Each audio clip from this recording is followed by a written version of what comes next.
"I am back." Cristiano Ronaldo stared straight into the camera and screamed those words like a man who had been carrying the weight of the entire football world on his shoulders. Not just joy, not just relief. This was something deeper. This was anger, pride, pain, and revenge exploding all at once under the lights at NRG Stadium. At 41 years old, most players are already watching the biggest stages from a studio chair. But Ronaldo was not there to smile for nostalgia. He was there to answer every critic who said the fire was gone, every fan who whispered that Portugal had outgrown him, and every headline that turned his name into a debate instead of a warning. Before kickoff, the pressure was brutal. Portugal had stumbled in their opening match with a frustrating draw against the Democratic Republic of Congo, and suddenly this game against Uzbekistan was no longer just another group stage fixture. It became a test of authority, a test of belief, a test of whether Roberto Martinez still had the courage to trust his captain, and he did. Even after Ronaldo's disappointing performance in the opener, even after the missed shots, even after the low rating and the wave of criticism online, Martinez kept him in the starting 11. Some called it loyalty, others called it stubbornness, but deep down, everyone knew one thing. If Ronaldo found even one moment, the entire story could change. Then came the second minute. Portugal pressed high, Bruno Fernandes slipped into space, and the first warning shot arrived.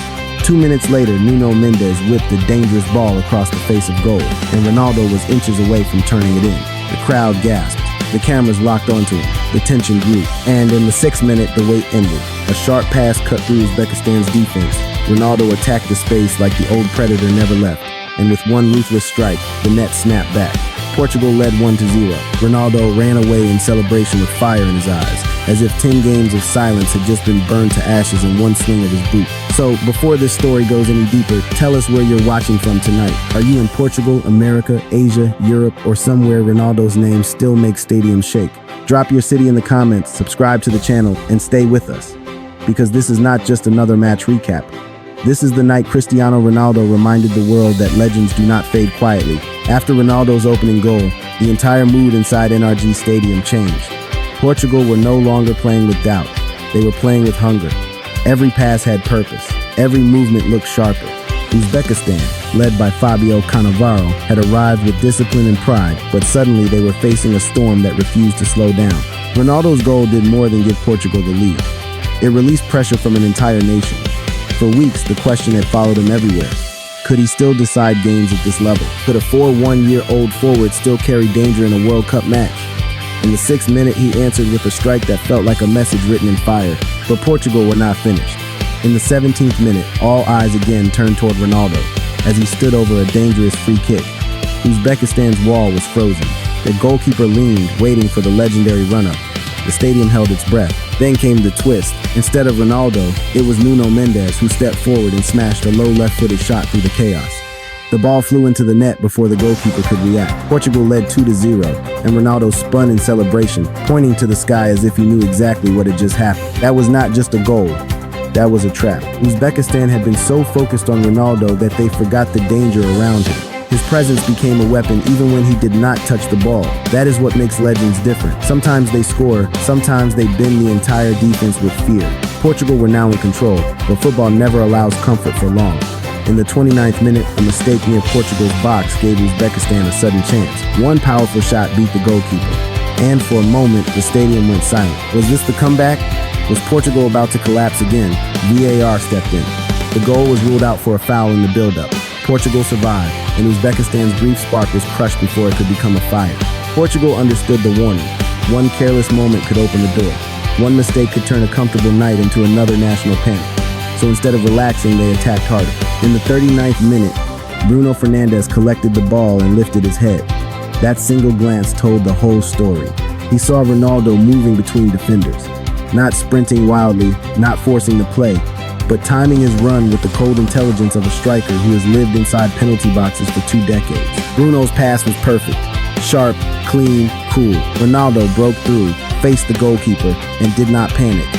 No extra touch, no wasted motion, just a low finish into the corner, placed with the calm of a man who had scored this goal 1,000 times in his mind before the ball ever reached his feet. 3-0 Portugal. And now the roar was different. The first goal was relief.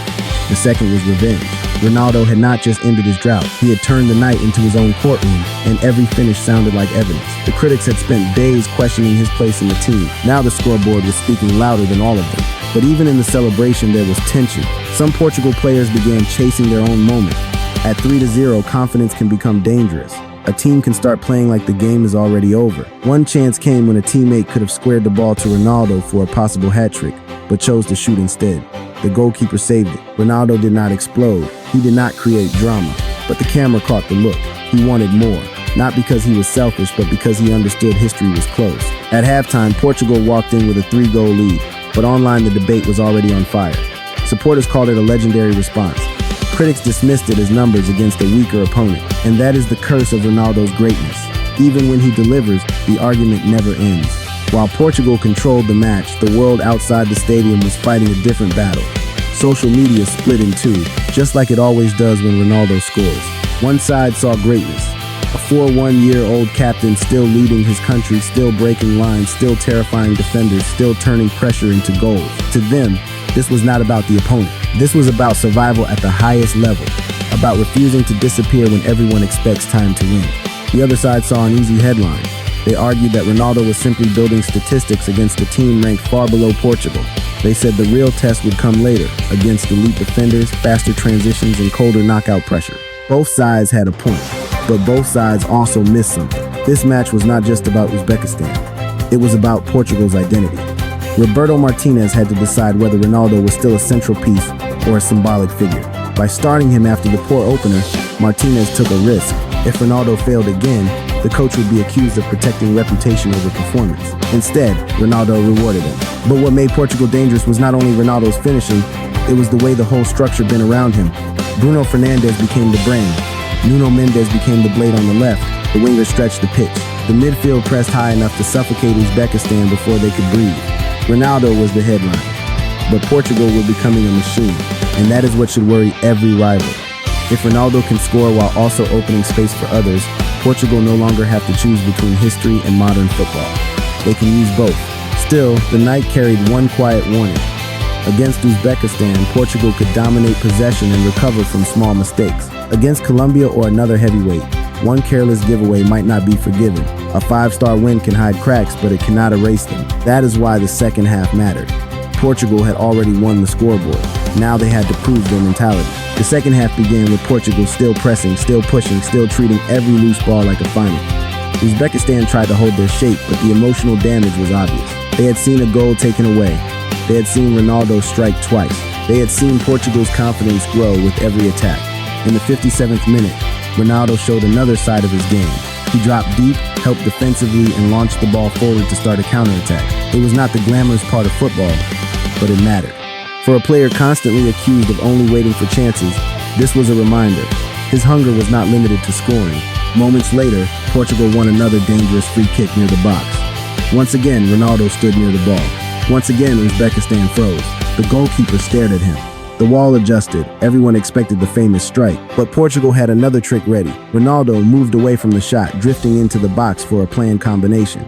Bruno Fernandes tried to find him, but Uzbekistan's goalkeeper reacted bravely and shut the door. For a few seconds, it looked like Ronaldo's hat-trick chance had slipped away. Then came the corner. Bruno whipped the ball into a dangerous zone, and Uzbekistan's defense panicked. The ball bounced through bodies, struck defenders, clipped arms, hit the goalkeeper, and somehow rolled into the net. It was ugly. It was chaotic. It was brutal. 4-0 Portugal. Officially, it went down as an own goal, but emotionally it felt like the moment Uzbekistan's resistance finally broke. You could see it in the shoulders. You could see it in the faces. They were no longer just chasing the ball. They were chasing the end of the storm. Portugal had turned the match from a must-win into a statement. And still, Ronaldo wanted one more. With the score at 4-0, many players would have slowed down. Ronaldo did not.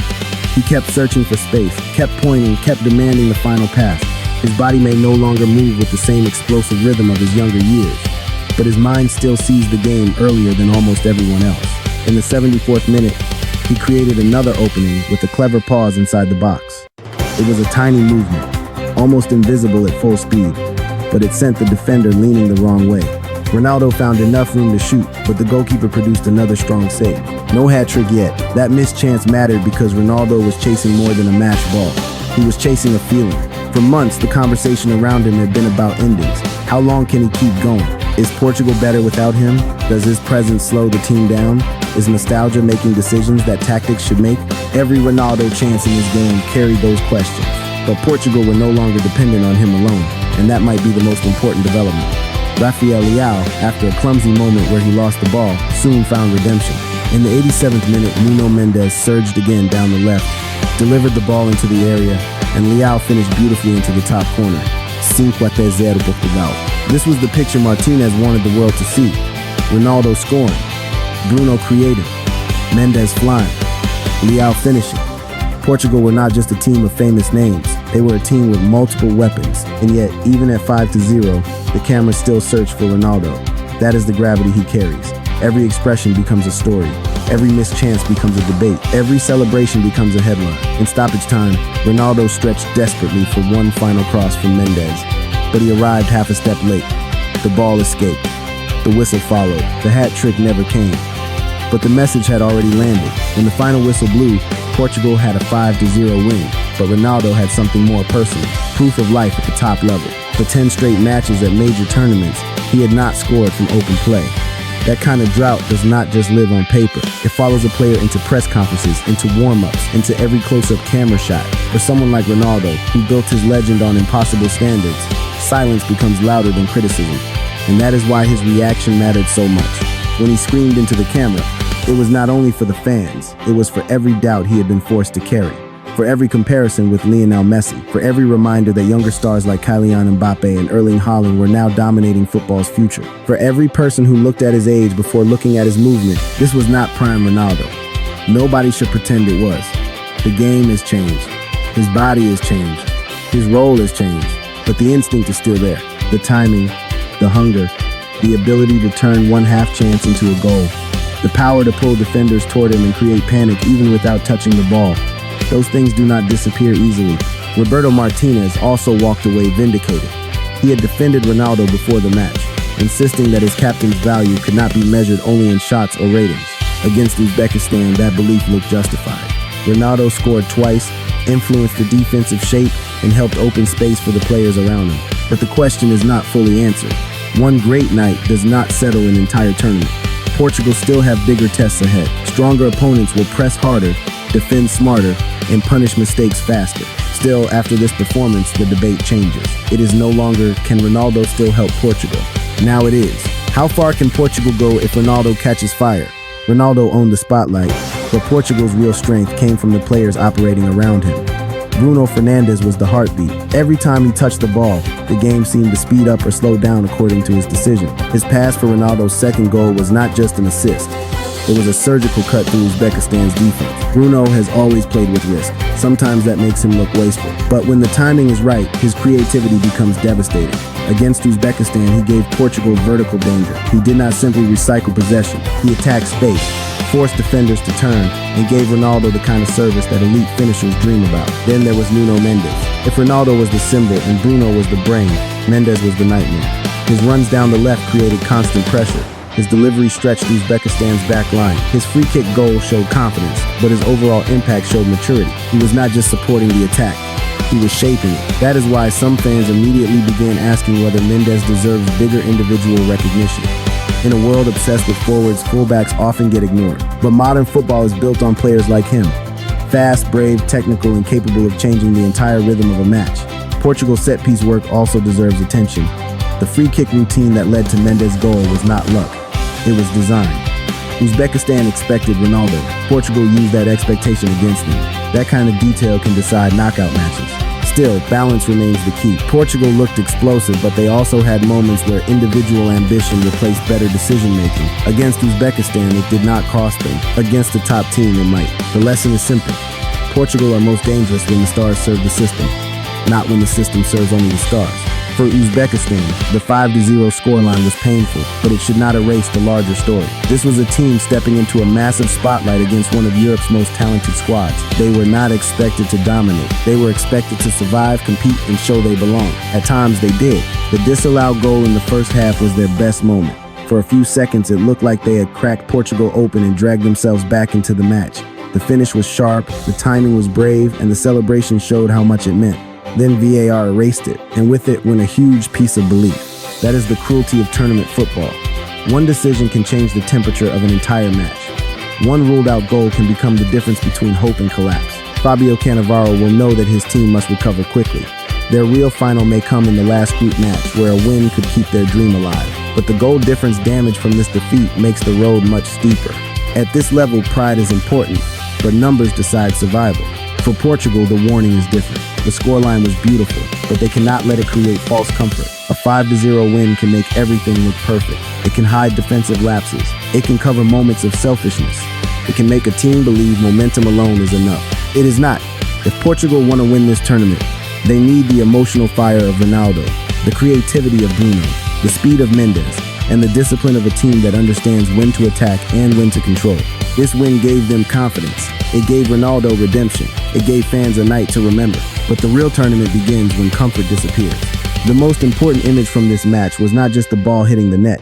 It was Ronaldo looking into the camera and screaming like a man refusing to let time write his ending for him. That moment carried a lesson far beyond football. Ronaldo is no longer the young superstar who could outrun everyone for 90 minutes. He is no longer the unstoppable winger from Manchester United, the ruthless machine from Real Madrid, or the complete force who once made impossible goals feel routine. But greatness is not only about staying the same. Sometimes greatness is about adapting without surrendering your identity. Against Uzbekistan, he adapted. He picked his moments. He finished with precision. He used his presence to distract defenders. He helped Portugal emotionally as much as tactically. And most importantly, he reminded the world that experience still has value in a sport obsessed with youth. But this match also offered a strategic truth for Portugal. They cannot rely on Ronaldo alone, and they should not try to. Their ceiling is highest when Ronaldo becomes part of a larger machine. Bruno creating, Mendes attacking space, Leao stretching tired defenders, and Martinez building details that make every star more dangerous. For young players watching, the lesson is clear. Talent gives you a beginning, but discipline gives you a career. Confidence matters, but humility keeps a team alive. And even when the world doubts you, the best answer is not anger. The best answer is preparation, patience, and performance. For fans, there is another lesson too. Football debates can be passionate, but they do not have to become hateful. You can support Ronaldo without disrespecting Messi. You can admire the new generation without erasing the legends. The game is bigger when respect stays alive. Portugal won 5-0, Ronaldo returned to the score sheet, and the world got another chapter in one of football's greatest stories. If this story gave you chills, don't leave without joining the conversation. Tell us in the comments what Ronaldo's performance means to you, where you're watching from, and whether you believe Portugal can turn this fire into a real World Cup run. Like the video, share it with another football fan, and subscribe to the channel for more emotional football stories, powerful match breakdowns, and the biggest dramas behind the beautiful game.